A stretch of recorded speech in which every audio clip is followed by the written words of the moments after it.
Hello, everyone. So we had a game here where black ended up building up this very large moyo in the lower right and getting a lot of solid territory on the upper right. And even though white had some territory in the lower left and some up top, white ultimately needed to somehow invade this moyo and live to be able to be back in the game.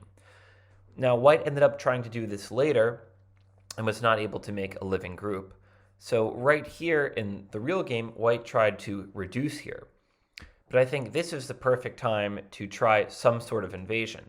So what could white have tried? There's a lot of different options. For example, attaching here, getting some forcing moves this way. These are all good probes. But I would recommend that white consider this peep right here in the lower right. This is a good asking move, and this is a good sequence to know, especially as white if you need to invade. So what white is really hoping for here is that black will just connect.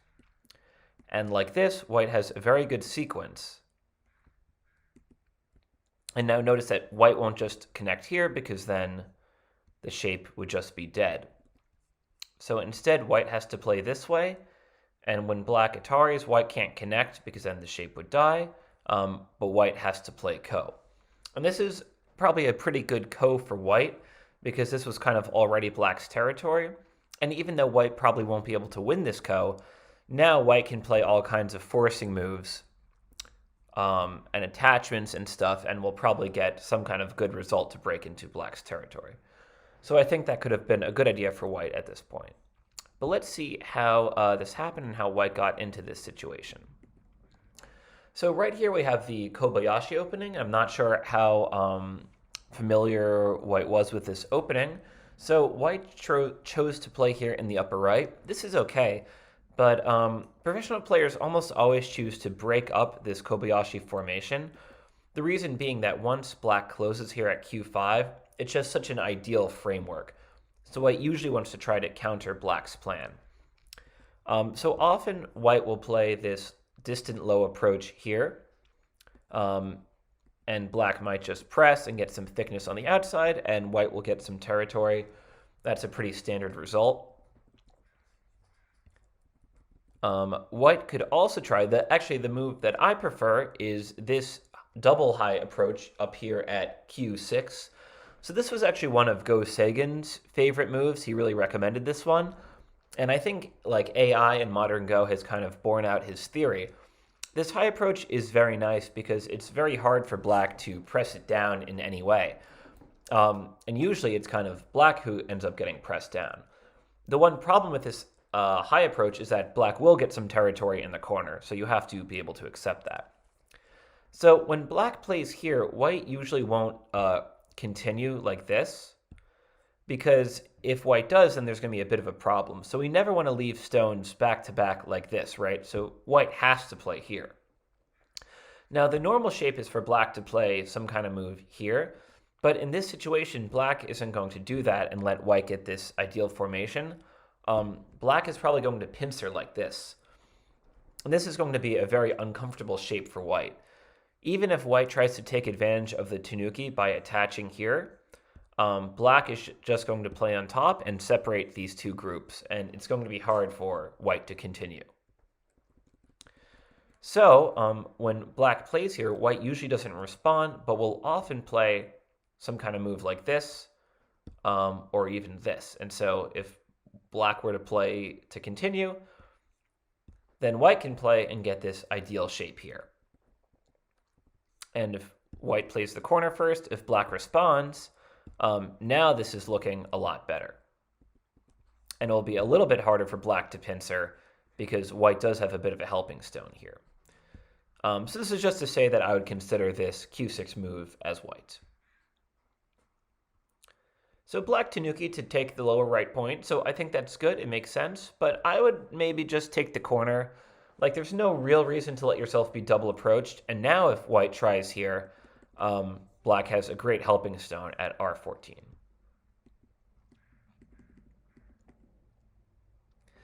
So I think K17 is probably the wrong direction.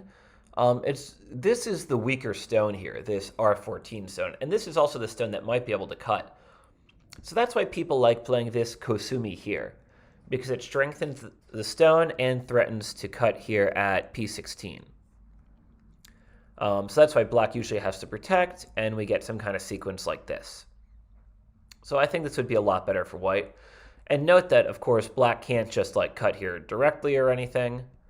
So the most black could later do would,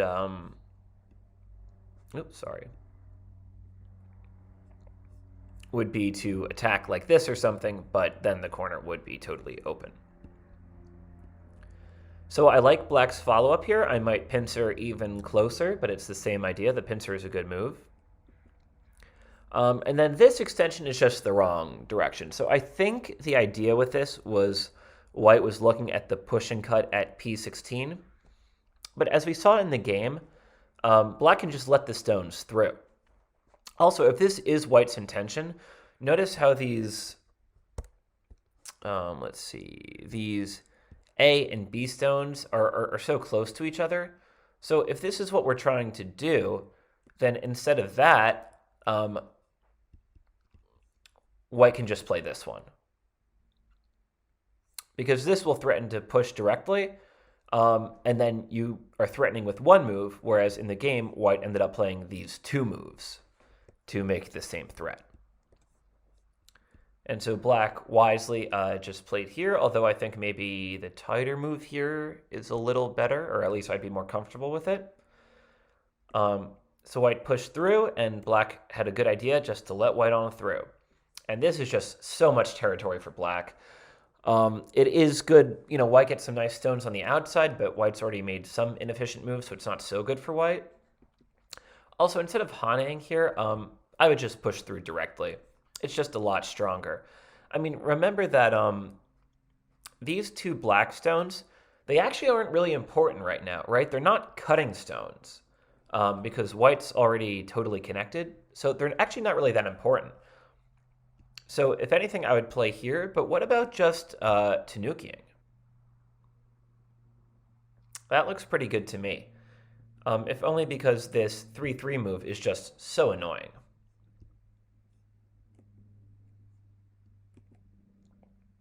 Oh yeah, so black played here on the outside, so that's fine. So right here, black is way ahead right now just because of this great result in the upper right and a really nice formation in the lower right. So for white to catch up, white's really going to have to find a way to use this thickness and to invade black. Let me see. Oh yeah, so I think the upper right, the top is the more important side. So I would consider just playing here and holding on to this territory at the top because that's where the real value is. This C6 stone is low, so this side isn't going to be as important. I mean, this move is still fine. Also, you could consider, actually, the AI was recommending this move, is this one here at B15 to put some pressure on black, which looks like a good idea to me. And of course, if black plays here, white will be happy to start some kind of fight.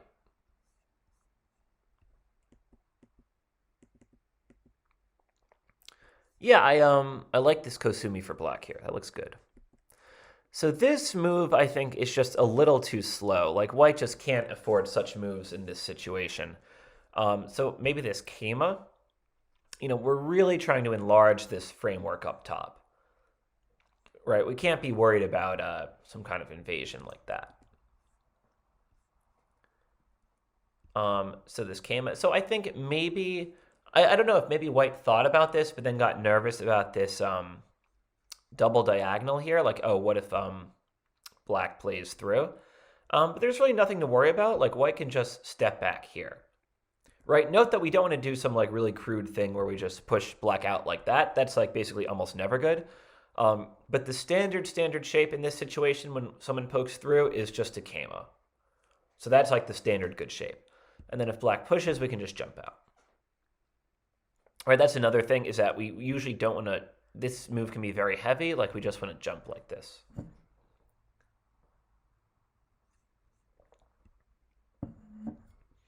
And so black took advantage. And black kind of played white's good move here and really stepped into white's moyo here. Yeah, so this invasion is good here. So this was so I think I like the invasion. The follow-up I think here is just not so good. Black just gets so many forcing moves on the outside, and white gets some territory, but not enough to compensate for this thickness that just works perfectly with black's outside. So first of all, like if you're going to continue like that, like you would probably want to go this way first. It'll be a similar sequence, but the shape is just a bit better than the one in the game. But I would actually consider wedging here. So this is the strongest move, and usually it depends on the ladder. And in this case, the ladder doesn't work for white, but I still think it's an okay variation. So if black plays this way, then white can be happy with this, because white will just invade the lower side. So this is kind of what white wants. So that probably will not happen. So probably black is going to Atari the other way. And so you've probably seen this sequence before. Oh, and so I've noticed sometimes players forget to play this Atari at J3 because, like, I don't know, they're like scared of this ko or something. But in most like normal situations, at least, this Atari is like basically a free exchange. It would kind of be insane of black to start this ko, unless black had some like crazy ko threat somewhere else. But usually it's just a nice free exchange for white. So then the normal thing here is to Atari here. So this is the ladder I was talking about. But in this situation, the ladder does not work for white. So white cannot play this way, so maybe that's why white didn't wedge here.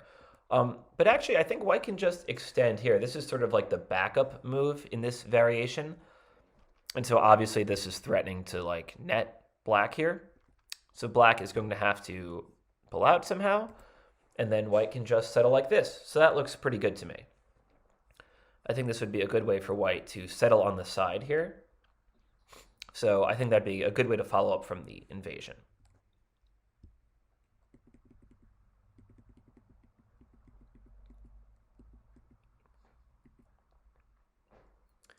Yeah, so at this point, black just has this very ideal framework. This move, I think, is just a little bit too loose. Like, I feel like black is getting a little carried away. Like, what if we just play here? Like, I think this is big enough, So that looks better to me, a little bit more reasonable.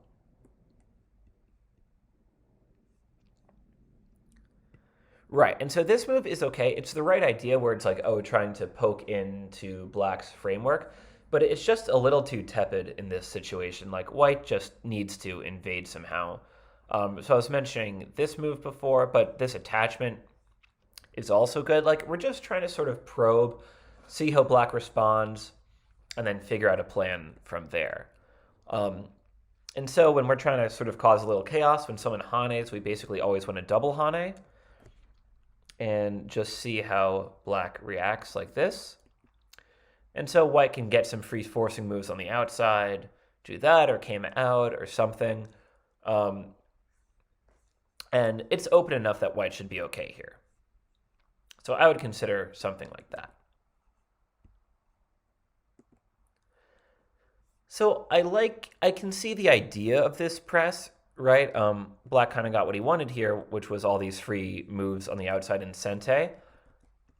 But what if white just jumps in here?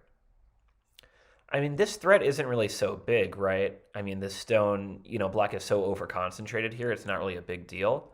So I think really white should just ignore and, or like invade or any sort of move like this to create some chaos here. So which means that black probably shouldn't press here. I think black should just detach. Like, this is good enough. This is, you know what I mean? Like, black will just get a ton of points. Like, that's black can be totally satisfied.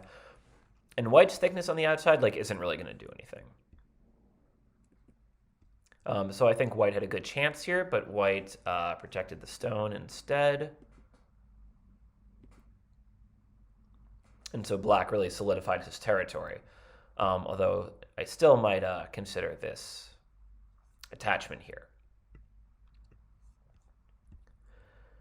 So now this is kind of back to what I was saying before, where this is desperate times. It calls for desperate measures, and I think white needs to do like one of these invasions I was talking about here. Something like this. Aiming at this ko, if black is so kind as to grant the ko. But even if not, white will get some stones to play some forcing moves with. So I feel like this is one of white's last chances. Once black plays here and we have like this sequence, now the invasion just becomes so much harder because black got all these triangled stones. So like usually when you invade, right, the idea is you're trying to create miai and threaten two things, right? You're either going to live locally or you're going to escape. But once one of those doors is closed, like escaping here, then it's really hard because then the miai is gone and black can just take away your eyes and there's no way you can live. So that's sort of what happened to white here. So white tried here. I was still thinking about this attachment, maybe.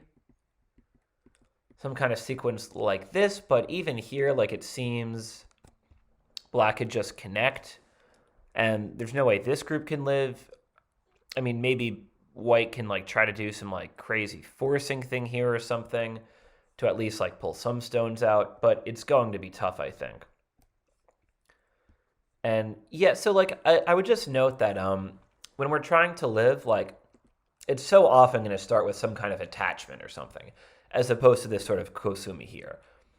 Because attaching the stones makes each other stronger and thus creates more opportunities to like live.